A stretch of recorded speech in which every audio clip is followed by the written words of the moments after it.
수험생 여러분 안녕하세요. 수종쌤입니다. 자, 오늘 내용은 논술의 경쟁률이 대박 터지는 이유, 그래서 어쩐다? 대박 터져도 놀라지 마라 라는 내용으로 여러분께 설명드리려고 합니다.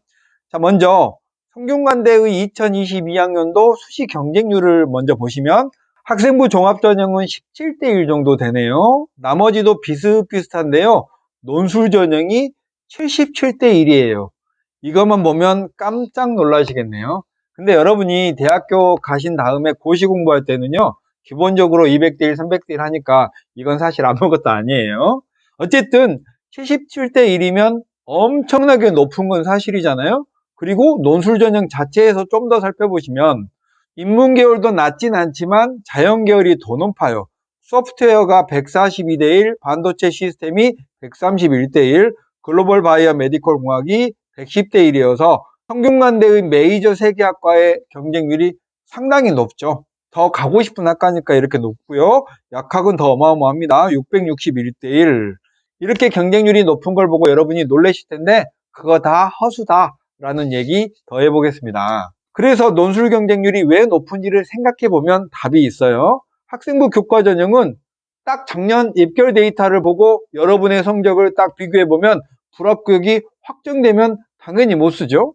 학생부 종합전형은 학생부의 교과나 비교과 활동을 평가하는 전형이니까 여러분께 또 부실하면 못 쓰잖아요. 이렇게 학생부 전형이 불합격이 확정되거나 모호해서 못 쓰는 학생은 전국에서 약 80% 학생이 못 써요. 이런 학생들이 전부 다 싹 논술로 몰리는 거예요. 게다가 논술 전형은 수학 하나만 보니까 혹시 하는 마음이 생겨서 일단 쓰고요. 또 남들이 다 수시 쓰니까 나도 뭔가는 써야 되잖아. 그러니까 학생부 전형은 쓸 수 없고 그럼 다 논술이죠. 이게 중요해요. 수시 원서 접수는 9월이에요. 올해는 9월 13일부터 원서 접수를 하는데요. 9월이면 여러분의 수능 점수가 어느 정도 예상이 돼요. 근데 뭔가 아직도 할 수 있다는 희망을 얻기 위해서 마음의 안식을 얻을 목적으로 논술을 씁니다. 어차피 수능 후가 대부분이니까. 지금까지 논술 준비를 했든 안 했든 그냥 논술 6장을 쭉 써요. 그냥 혹시나 하는 마음으로 쓰는 거예요. 너 왜 쓰냐? 그러면 그냥요 라고 해요. 자신의 실력과 무관하게 막 상향해서 씁니다.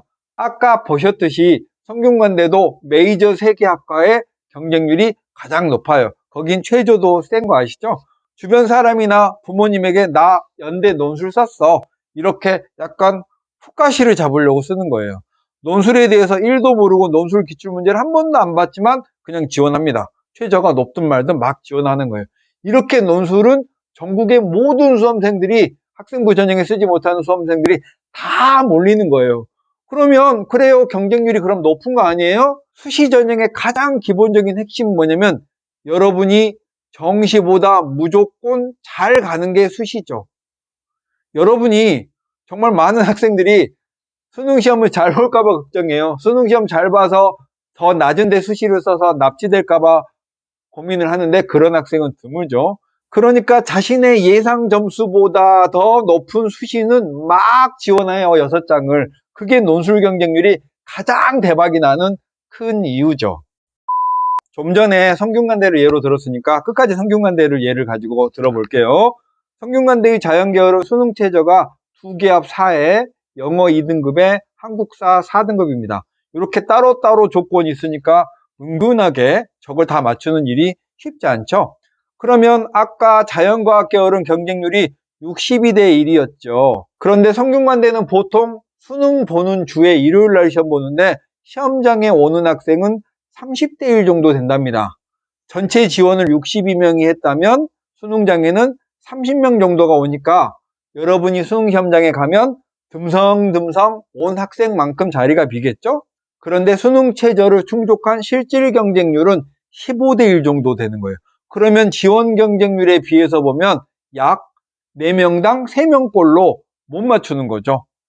그리고 진짜 경쟁률은 뭐냐면 수능 최저를 수학과 과학으로 맞추지 않은 학생, 예를 들면 국어나 과학, 국어나 수학으로 이렇게 일부의 과목 가지고 맞춘 학생은 성균관대는 수학과 과학 논술 시험을 보잖아요. 수학과 과학을 잘해야 된다는 거잖아요.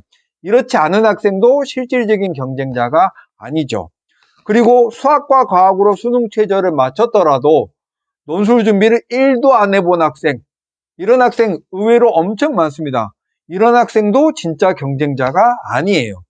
이런 학생들의 허수 경쟁자를 다 제외하면 수능 최저를 못 맞춘 학생, 수학과 과학으로 안 맞춘 학생, 논술 준비를 전혀 안 한 학생, 이런 학생들을 다 빼고 나면 실질적으로 경쟁할 확률은 5대1이에요. 여러분은 이 5대1 안에 들어갈 때만 성균관대를 지원하는 게 합격 확률을 높이는 거죠. 그래서 논술 지원은 8월쯤에 얘기를 하겠지만요. 여러분이 최저를 못 맞추는 학생이나 수학, 과학 이해 과목으로 최저를 맞춘 학생이나 논술 준비를 전혀 안 했다면 성균관대는 논술 지원을 하면 안 된다. 하면 여러분이 그 허수 지원자가 되는 거예요. 그래서 논술 경쟁률은 표면상으로는 엄청 높지만 그건 다 그냥 구름같이 허수들만 엄청 많이 있는 거고, 여러분이 논술 준비를 하고 수학과 과학으로 수능 최저를 딱 맞추고 난다면 실질적으로 5대1 정도의 경쟁률만 갖는다는 거예요. 이게 논술 경쟁의 진실인 거죠. 게다가 마지막으로 한마디만 덧붙이면 그냥 논술은 상한선이 없기 때문에 여러분의 정시가 가천대 정도 되는 학생도 연대에 막 써요. 정말 의미 없는 그런 거 많이 학생들이 보여주거든요. 그래서 논술 경쟁은 여러분이 똑바로 단단히 준비하고 있다면 하나도 쫄 필요가 없다. 제가 이건 합격자들의 통계를 내면서 얻어낸 사실이랍니다. 진실이에요. 자, 오늘 얘기의 결론은 논술 경쟁률은 다 허수다. 똑바로 준비하고 쓰면 5대1 내외다가 오늘의 결론이었습니다. 여러분 마치겠습니다. 수정쌤이었습니다. 안녕.